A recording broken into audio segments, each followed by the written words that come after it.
Hello everyone, आप सभी का स्वागत है AK2 रैंकर्स पे। तो जैसे कि 13 तारीख को है हमारा बिग डेटा का पेपर। तो क्या क्या इंपॉर्टेंट क्वेश्चंस है जो आ सकते हैं, जो पिछले 2 साल से पेपर बने हैं, उसमें से कौन सा ऐसा टॉपिक है जो आया है और कौन सा टॉपिक इम्पोर्टेंट है, उन सब चीज़ों को हम लोग यहाँ पे देखेंगे। तो जो भी टॉपिक्स मतलब जो unit 1 introduction to big data and analytics, उसमें जो टॉपिक्स थे हमारे types of digital data, big data platform, 5 V's architecture, big data, यहाँ सब क्वेश्चंस बने हैं। तो पहला क्वेश्चन बना है 2 मार्क्स का। What constitutes a big data platform, मतलब बिग डेटा प्लेटफॉर्म को बनाने की क्या क्या चीज़ों की ज़रूरत पड़ती है। और 2 मार्क्स का है। फिर एटलीस्ट यानी 5 बिग डेटा प्लेटफॉर्म, कोई 5 बिग डेटा प्लेटफॉर्म को बताइए। फिर what are the 5 V's of big data, उसको एक्सप्लेन करना है। ये सब टॉपिक हमारे इंपॉर्टेंट है। फोर्थ है हमारा यहाँ पर distinguish between data analysis and reporting. बहुत इंपॉर्टेंट है, बहुत इंपॉर्टेंट है। एंड ये भी बहुत इंपॉर्टेंट है, मतलब इसमें जितना है वो तो करके ही जाना है, करके जाना है। और जो भी और बच जा रहे टॉपिक्स, उनको भी करना है, क्योंकि टाइम हमारे पास बहुत ज़्यादा है। क्योंकि पेपर देख सक रहे हैं, मतलब पेपर आपने कंप्यूटर नेटवर्क का देखा होगा, तो एज एक्सपेक्टेड नहीं आया था कि पेपर कैसा न्यूमेरिकल आ गया था। टॉपिक के अंदर के जहाँ से न्यूमेरिकल आया था वहाँ से पूछ दिया था। तो रिस्क नहीं लेना है, पहले इन टॉपिक को करना है स्टार्टिंग के 2 से 3 दिनों के अंदर। और बाकी जो 2-3 दिन बच रहा है उसमें जो बच्चा सिलेबस है उसको भी कवर करना है, ताकि अच्छे से कर सके और अच्छा मार्क्स आए।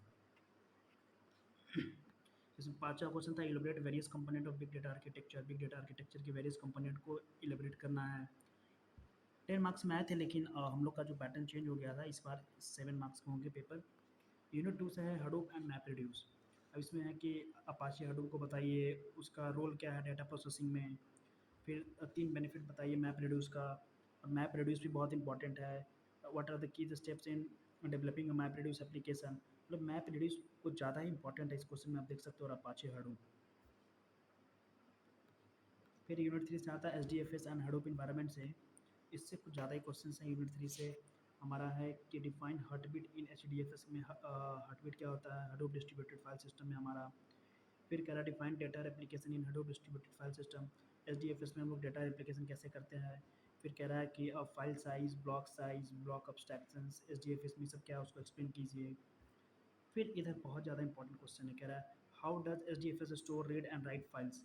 ये कुछ ज़्यादा इंपॉर्टेंट है मेरे ख्याल से। कह रहा है demonstrate the design of SDFS। ये जितने भी क्वेश्चन हम दे रहे हैं यहाँ पे, जितने भी है वो सब इंपॉर्टेंट है, मतलब इसको तो कवर करके जाना है। जिसको कुछ नहीं आ रहा वो बस इतना करके जाएगा तो गारंटी मैं पास होने की लेता हूँ। और पिछले भी जितने भी पेपर्स थे, जितने भी इंपॉर्टेंट करवाए थे, उन सब में से पास होने भर का 30-40 मार्क्स के तो आए ही आए हैं। चाहे कंप्यूटर नेटवर्क का पेपर हार्ड बना हो, चाहे हमारा वो कंपाइलर डिज़ाइन हो, चाहे सॉफ्टवेयर इंजीनियरिंग हो, उन सबसे क्वेश्चन आ ही आए हैं। मैं कम टॉपिक लेके चलता हूँ, 5 से 6-7, और जो भी आता है वो आ जाता है, क्योंकि इसमें सिलेबस बहुत ज़्यादा है हमारा बिग डेटा में।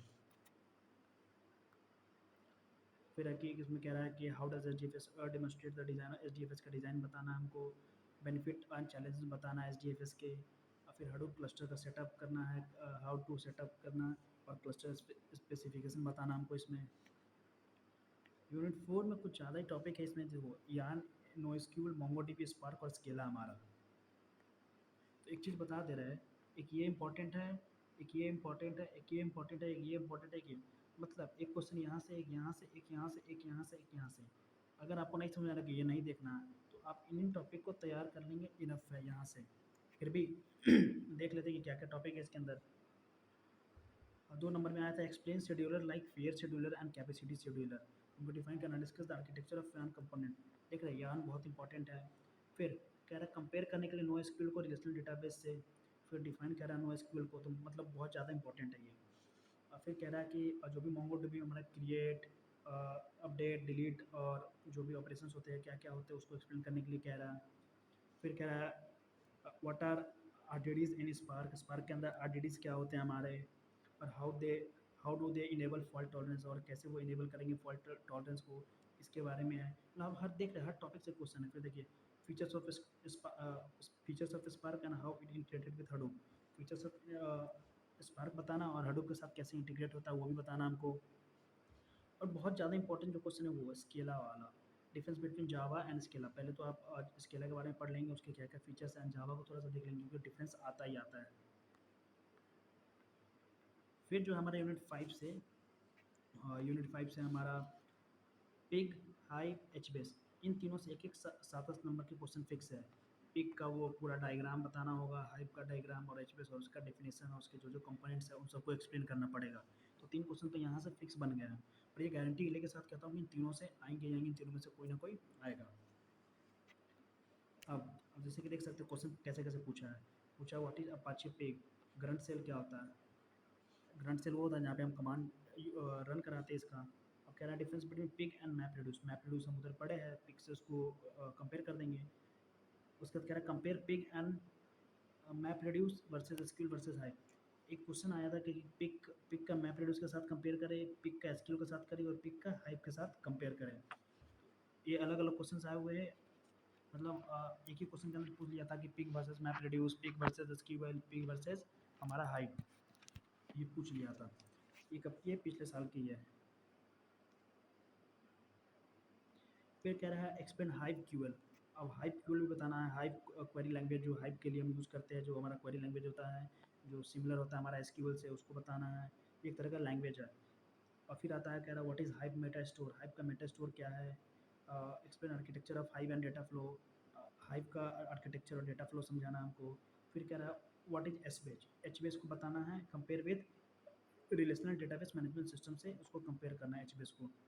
और फिर कह रहा है discuss the role of HBS in the Hadoop ecosystem. मतलब आप देख रहे हैं, आप एक एक टॉपिक से बनना, पिक से भी, हाइप से भी, एचबीएस से भी, और एक है हमारा हाइव इक्यूबल जो हमारा एक प्रोग्रामिंग लैंग्वेज, सॉरी एक क्वेरी लैंग्वेज होती है जिसको समझाना है। बाकी सब वही चीज़ रटा रटा है, क्वेश्चन रिपीट क्वेश्चन, बार बार एक ही चीज़ पूछ रहा। तो हम एक चीज़ बताना चाह रहे हैं कि आप लोग को क्या क्या तैयार करना है। यूनिट 5 से पिक देख लीजिए, हाइव देख लीजिए, एचबीएस देख लीजिए और हाइव क्यूएल जो हाइप क्वेरी लैंग्वेज होता है उसको। इन सब का डायग्राम, कंपोनेंट का वो जो डेफिनेशन होता है वो सब देख लीजिए, फीचर्स देख लेंगे। यूनिट 5 से इतना काफ़ी है। और उसके बाद हमारा यूनिट 4 से आप यहाँ तैयार कर लीजिए इसके आर्किटेक्चर, डेफिनेशन, कंपोनेंट। नोएसक्यूएल देख लीजिए क्या होता है, इसका कंपैरिजन देख लीजिए रिलेशनल डेटाबेस से। फिर मोंगोडीबी के बारे में देखेंगे हम, मोंगोडीबी में जो जो ऑपरेशंस होते हैं उन सब के बारे में। बहुत ईजी है, सारा का लेक्चर मिल जाएगा आपको। स्पार्क देख लीजिए, स्केला एक टाइप का लैंग्वेज होता है हमारा प्रोग्रामिंग लैंग्वेज, उसका देख लीजिए। फिर उसको जावा से कंपेयर करके देखना हमको। फिर H D F S and Hadoop environment unit 3 से तो H D F S important ही है हमारा।